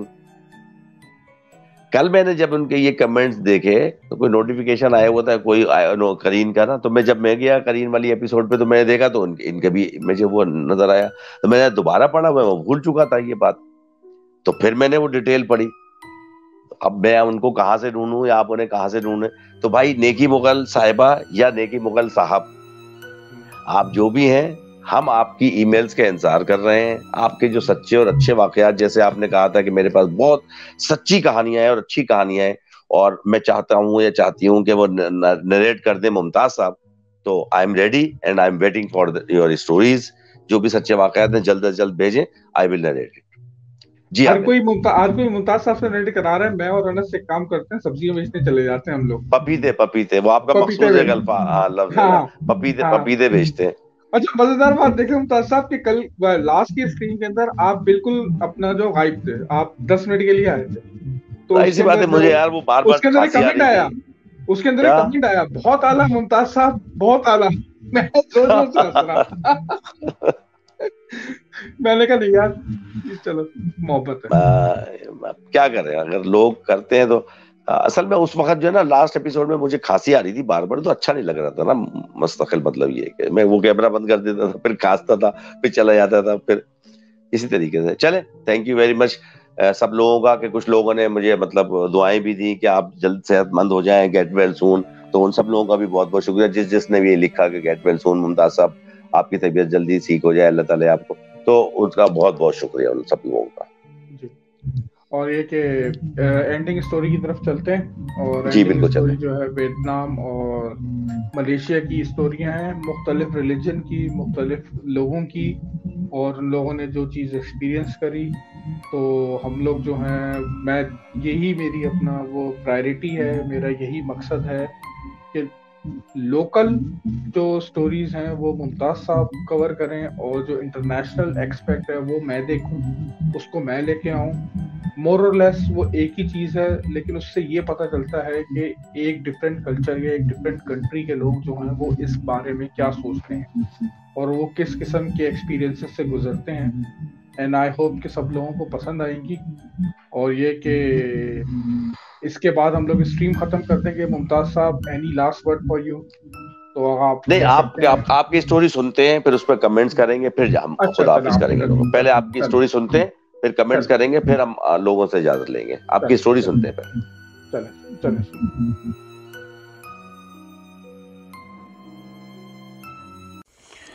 आज की स्टोरी जिन साहब से रिलेटेड है।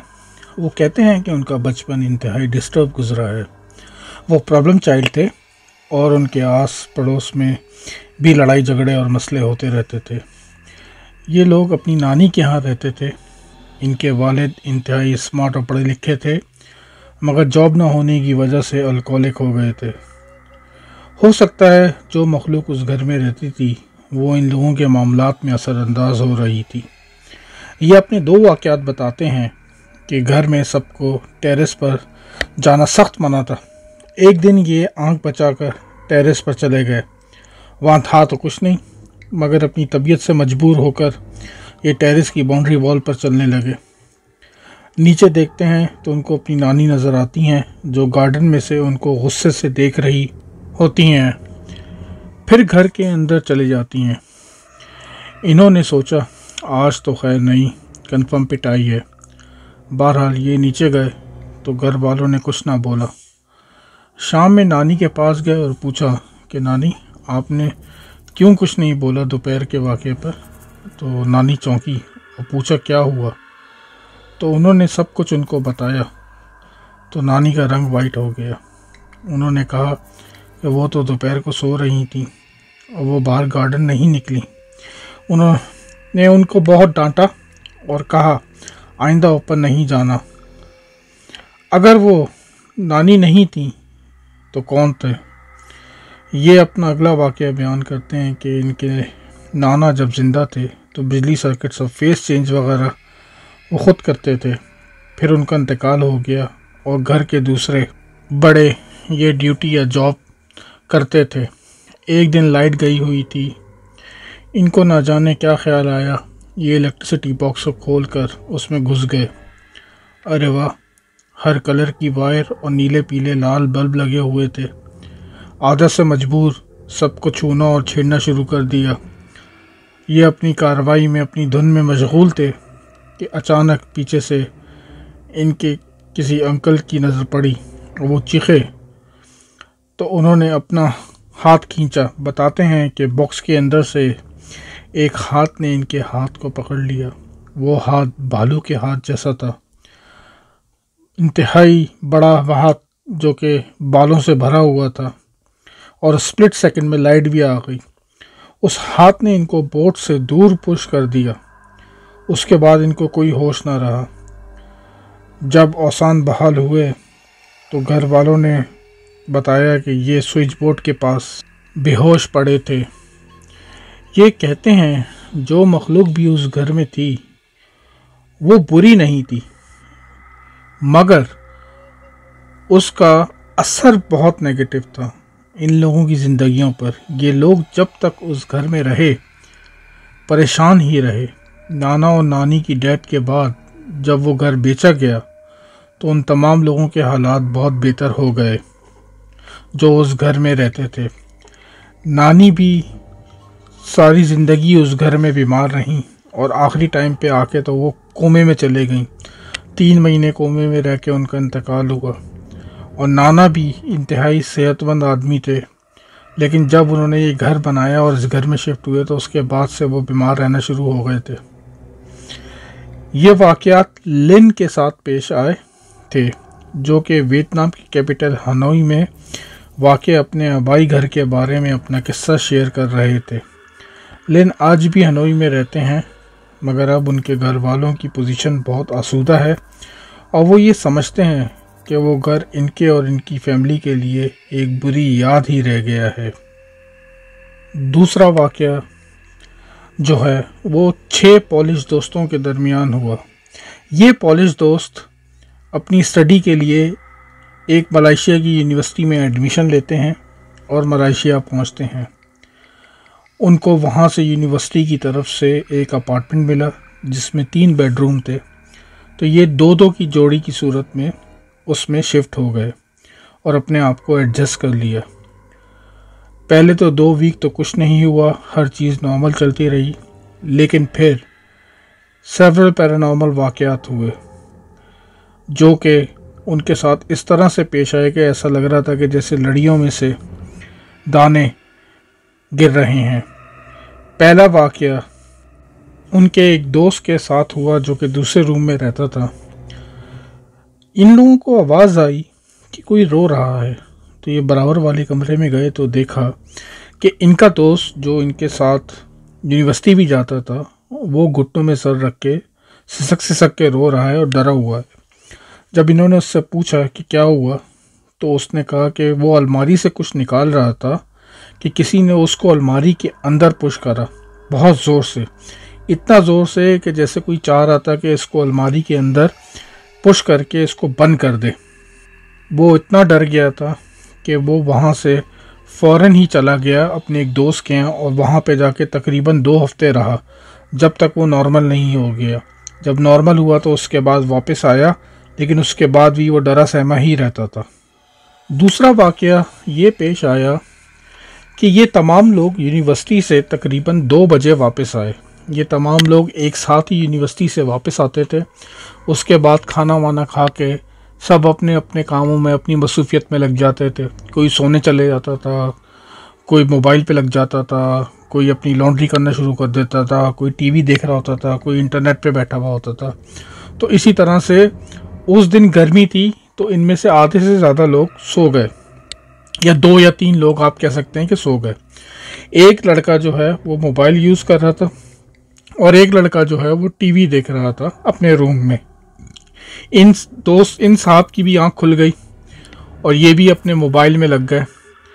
इन्होंने कुछ देर के बाद महसूस करा कि इनका एक दोस्त जो है वो घर में नहीं है। ये लोग उसका इंतज़ार करते रहे शाम तक, लेकिन वो नहीं आया। तो जब उसको फ़ोन करा तो उसने कहा कि वो अपने एक दोस्त के यहाँ है और तुम लोग कहाँ रह गए थे, मैं तुम लोगों को पूरे घर में देख रहा था, कोई भी नहीं मिला, मैं वहाँ पे अकेले घर में नहीं ठहर सकता, तो मैं अपने दोस्त के यहाँ आ गया। ये लोग बड़े हैरान हुए। इन्होंने बोला कि यार ये क्या चक्कर है, बहरहाल चलो कल मिलते हैं, कल पूछते हैं। फिर वो जब यूनिवर्सिटी आया तो उन लोगों ने उससे पूछा कि भाई मामला क्या हुआ था। तो उसने कहा था कि यार मैं 3 बजे आया था घर पे, क्योंकि मैं लाइब्रेरी रुक गया था कुछ असाइनमेंट की वजह से। तो जब मैं घर पे आया हूँ तो पूरे घर में कोई भी नहीं था और जो मेरा कमरा था वो किसी ने लॉक करा हुआ था। अब ये सारे एक दूसरे की शक्ल देखें और एक दूसरे को पूछें ये क्या माजरा है। तो इन्होंने बोला यार मजाक मत करो, हम लोग जो है घर पे ही थे, 2-3 सो रहे थे, मैं अपना इंटरनेट यूज़ कर रहा था, वो अपना टीवी पे बैठा हुआ था, ऐसा हो ही नहीं सकता। कि लगा नहीं, वो दोस्त मान ही नहीं रहा, वो जितना सीरियस था और वो जितना उखड़ के बात कर रहा था, तो उससे ऐसा लग रहा था कि वो बिल्कुल सही बोल रहा था। बहरहाल ये कि हम सब लोगों ने चुप साध ली और हमने कहा चलो आगे देखते हैं और क्या होता है। फिर तीसरा वाक़या ये हुआ कि इन तमाम लोगों को घर की दीवारों से और घर के दरवाज़ों से नॉकिंग की आवाज़ें आती थी। पहले तो इन्होंने महसूस करा कि एक दूसरे को नॉक करा जाता है, फिर दीवारों से इन्होंने महसूस करा कि हो सकता है कि टेम्परेचर की वजह से ये होती हूँ। फिर बाद में इन्होंने एग्ज़ाम करा कि भाई हो सकता है कि भाई ये कोई इलेक्ट्रिक वगैरह का चक्कर हो जिसकी वजह से ये नॉकिंग साउंड्स वगैरह आती हैं। इन्होंने बहरहाल इलेक्ट्रीशियन को बुलाया और कहा कि भाई आके हमारे फ्लैट में ज़रा ये देख लो कि ये मामला क्या है। तो इलेक्ट्रीशियन जब इनके फ्लैट पे पहुंचा और उसने जब इनका फ्लैट देखा तो वो तो बिल्कुल ही हत्थे से उखड़ गया। उसने कहा नहीं, अगर ये फ्लैट है तो मैं तो इसमें नहीं जा रहा।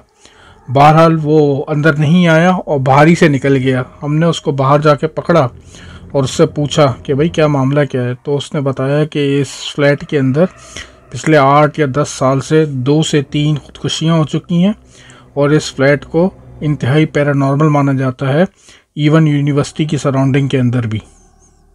चौथा वाक़या वो ये बयान करते हैं कि ये लॉन्ड्री कर रहे थे लॉन्ड्री रूम के अंदर खड़े हुए और इनका दोस्त लॉन्च के अंदर बैठा हुआ खाना खा रहा था। उसने खाना ख़त्म करा और उसने आके अपनी प्लेट और अपना फोक सिंक पे रख दिया। किसी काम से वो अंदर अपने कमरे की तरफ गया तो एक ज़ोरदार आवाज़ से फोक गिरने की आवाज़ आई। मैंने मुड़ के देखा तो वो फोर्क मेरी टांगों के पास गिरा हुआ था। हैरत की बात ये थी कि उस फोक का इस तरह से गिरना समझ में नहीं आ रहा था, क्योंकि सिंक की और लॉन्ड्री रूम के दरमियान डिस्टेंस तकरीबन 20 फीट का था। तो ऐसे कैसे हो सकता था कि एक फोक ज़मीन पे गिरे और वो 20 फुट दूर आके मेरी टांग के पास आके ठहरे। बहरहाल हम लोग काफ़ी डर गए, लेकिन ये कि हम लोगों को इसकी एक्सप्लेनेशन ना मिली, लेकिन हम ये समझ गए थे कि ये जो चीज़ है ये पैरानॉर्मल हुई थी और ये हमें इस चीज़ की इंडिकेशन थी कि इस वक्त ये एरिया यहाँ से ख़ाली कर दो। तो हम लोग खामोशी से वो एरिया छोड़ के अपने अपने कमरों में चले गए। आखिरी वाक़या ये बयान करते हैं कि उस अपार्टमेंट की विंडोज से रात के टाइम पे कुत्तों की ग्राउलिंग की आवाज़ आती थी, गुर्राने की आवाज़ आती थी। ये लोग बड़ा परेशान होते थे। पहले ये सोचते थे कि हो सकता है कि नीचे से कहीं से आ रही हो, लेकिन समझ में कुछ नहीं आता था। और फिर ये लोग जाके जब खिड़कियां बंद कर देते थे तो ऐसा लगता था जैसे खिड़कियों पे कोई नॉक कर रहा है। मगर मज़ेदार बात यही थी कि इनका ये अपार्टमेंट 9वें फ्लोर पे था। 9वें फ्लोर पे कौन ऐसे खड़े होके ग्राउल कर सकता है, क्योंकि इनकी खिड़की के बाहर कोई छज्जा भी नहीं था। तो ये इनकी एक मजबूरी भी थी और एक इनके साथ ये मसला भी था कि इनका ये कॉन्ट्रैक्ट फ्लैट का यूनिवर्सिटी के साथ सेमेस्टर एंड तक हुआ था। अब करते क्या ना करते, इन लोगों को सेमेस्टर एंड तक तो यहाँ पे रहना ही था। तो इन्होंने यही फैसला करा था कि जो कुछ हो रहा है इसको अब खामोशी से ही सहा जाए। ये वाक़यात लूका और उसके दोस्तों के साथ, जो कि पोलैंड से ताल्लुक़ रखते हैं, वो जब मलेशिया की एक यूनिवर्सिटी में पढ़ने गए थे मास्टर्स के लिए, तो वहाँ के एक फ़्लैट में उनके साथ ये वाक़यात पेश आए थे। आई होप कि आप लोगों को ये दोनों वाक़यात पसंद आए होंगे। See you at next episode of spooky haunted tales. Sleep tight. Allah हाफिज़।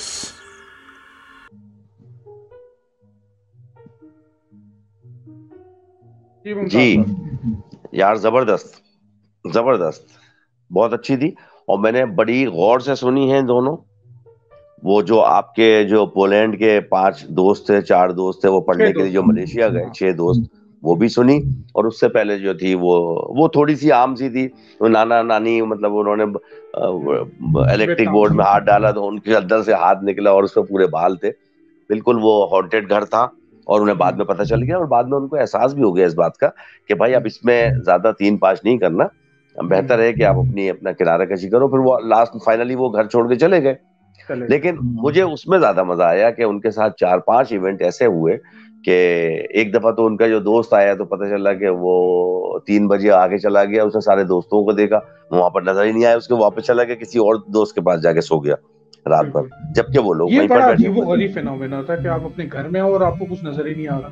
अच्छा, अभी हमारी स्ट्रीम से 15-20 मिनट पहले मैंने आपसे ये बात कही थी कि मलेशिया, थाईलैंड, वियतनाम, जापान कही थी ना। मलेशिया का नाम भी लिया था ना। मुझे नहीं पता था कि ये पोलैंड के दोस्त आपके मलेशिया ही जा रहे हैं यूनिवर्सिटी में पढ़ने के लिए। मलेशिया ही जा रहे हैं पढ़ने के लिए। यार आमिर, 2022 या 2015, 7 years बैक, 2015 में मैं, वाइफ और बच्चे, हम लोग मलेशिया गए। इन लोग बड़े कह रहे थे बाबा कहीं ले चले घुमाने। बाबा इनके एग्जाम वगैरह खत्म हो गए थे तो पीआई ने कोलालमपुर शुरू किया हुआ था। मैंने कहा चलो यार। एक साहब से बात की तो वो हमारे लियाकताबाद के थे एक साहब, उन्होंने मलेशिया में होटल बनाया है। वो बहुत अच्छे साहब हैं, अल्लाह उनको खुश रखे।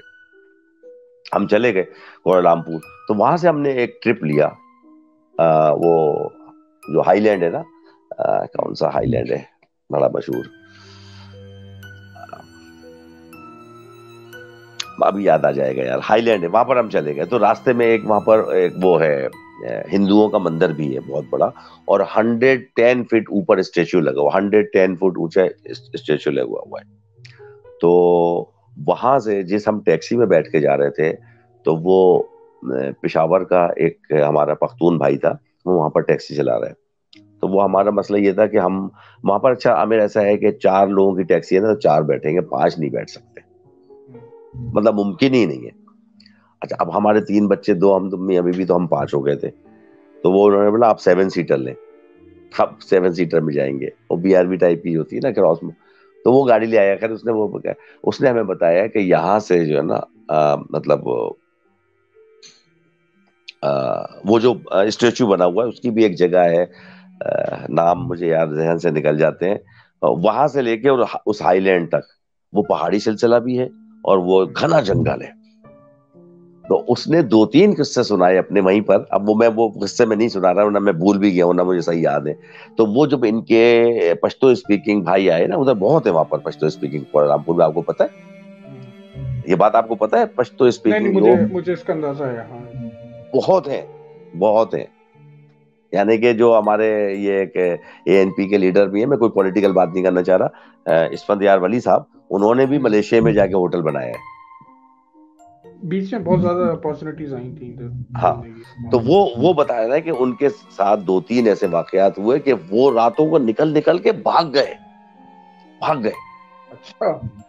और मैं जो है ना, मतलब ऐसी बात है, सो जाता था 11 बजे 12 बजे तक। तो मेरा छोटा वाला बेटा, आपको पता है, वो बैठा होता था नीचे रिसेप्शन पे, वो वाईफाई नीचे चल रहा होता था उसका, रिसेप्शन पे चल रहा होता था। तो वहां पर रिसेप्शन जो था ना, उसने गपशप कर ली। तो वो अपने बैठा होता था, अपने यूट्यूब लगा लिया, वाईफाई उसका चल रहा होता था, तो वो नेट इस्तेमाल कर रहा होता था। तो वो बताता है, वो रिसेप्शनिस्ट जो होता है, बोला यार मेरी तो नाइट ड्यूटी है, मैं तो पूरी रात बैठा हूँ, फ्लाइटें आती हैं तो मुझे होटल देना पड़ता है, कमरे खाली करके जा रहा है कोई, आ रहा है तो मुझे बोला वहां पर जो ये ट्रांसजेंडर जो होते हैं ना, उनकी शक्ल में जिन्नात नजर आए। अच्छा। अब वो वहां पर बैठा हुआ था, तो उसने वो किस्सा सुना। उसने बोला कि यार वो कुछ थे कुछ साहब, वो अपने मतलब छेड़ने या मजा लेने, जो भी कुछ कह लो, उसको डिटेल में जाने की जरूरत नहीं है। वो चले गए, वो उनको गली में ले गए, पता नहीं क्या हुआ। उसके बाद उनकी बेहोश, वो नीचे पड़ी हुए थे वो बेहोश, और वो गायब हो गए। उनको लोग उठा के, पुलिस उठा के लाई, तो वो होश में आए, तो उन्होंने बताया भाई ऐसे ऐसे था। तो वो ट्रांसजेंडर के शेप में जो ना आ गए थे कोई। बोला वहां पर गलियों में, स्ट्रीट्स में, मलेशिया में ना इस किस्म का वाकयात होते हैं रात को 12-1 बजे के बाद। वो असल में तो ये मुमताज आपके यूनिवर्सिटी पढ़ने गए हुए थे, तो अब वो पोलैंड के लोग थे, वो स्टूडेंट 5-6 वो गए हुए थे उनके साथ। मैंने बहुत गौर से सुनी है, और हकीकत है, ये ऐसा हुआ होगा, आई बिलीव इट। और उनके बड़े, आपको पता है कि यूनिवर्सिटी के जो कॉम्प्लेक्सेस होते हैं ना, बड़ी बड़ी बिल्डिंगे हैं हाँ मलेशिया में, हाँ। 15-15, 20-20 मंजिला, तो उनमें हो सकता है हुआ हो।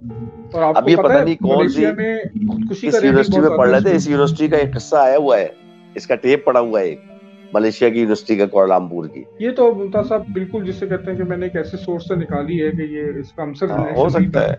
इसको हाँ, तो मैंने उसका बकायदा नाम ट्रांसलेट करा है इसको बकायदा। नाम वाम नहीं इसको लिखा होगा ना, यूनिवर्सिटी का नाम नहीं होगा। और यूनिवर्सिटी का नाम जो है ना, उसकी गुडविल की वजह से शो भी नहीं करते। नहीं, लेना भी नहीं चाहिए, लेना भी नहीं चाहिए। तो बस चाहिए मुमताज साहब, अपने आज के आखिरी कलमात, अपना इख्तितामी कलमात, अपना हाँ, हमारे उसका नाम बता मुहूर्त दूं, मुझे सेशन याद का। आ गया, वो हाँ, नाम याद आ गया, वो जेंटिंग हाईलैंड है, कैंटिंग बड़ा आइलैंड। मशहूर। हाँ, जेंटिंग हाईलैंड, आइलैंड नहीं, हाईलैंड। आइलैंड, हाँ। हाँ, जेंटिंग हाईलैंड उसका नाम है। वो आ गया ध्यान में तो मैंने बता दिया। चले जनाब, तमाम लोग, हमारी दुआ अल्लाह ताला से सबको सेहत के साथ लंबी जिंदगी अता फरमाए, हम आमीन। सबको अपनी हिफ्ज़ व अमान में रखे अल्लाह ताला। तो मिलते हैं नेक्स्ट एपिसोड में, मेरी तरफ से खुदा हाफिज। और हमारी हॉरर स्ट्रीम को लाइक करिएगा, शेयर करिएगा, सब्सक्राइब करिएगा। हमारा जो व्हाट्सएप नंबर है वो सामने चल रहा है स्क्रीन पे। और एक दफ़ा फिर दोबारा से मैं ईमेल एड्रेस बता दूं, official.spookyhauntedtales@gmail.com। अपना और अपने घर वालों का, दोस्तों रिश्तेदारों का, सबका ख्याल रखिएगा। See you at next episode of spooky haunted tale. Sleep tight. Allah Hafiz.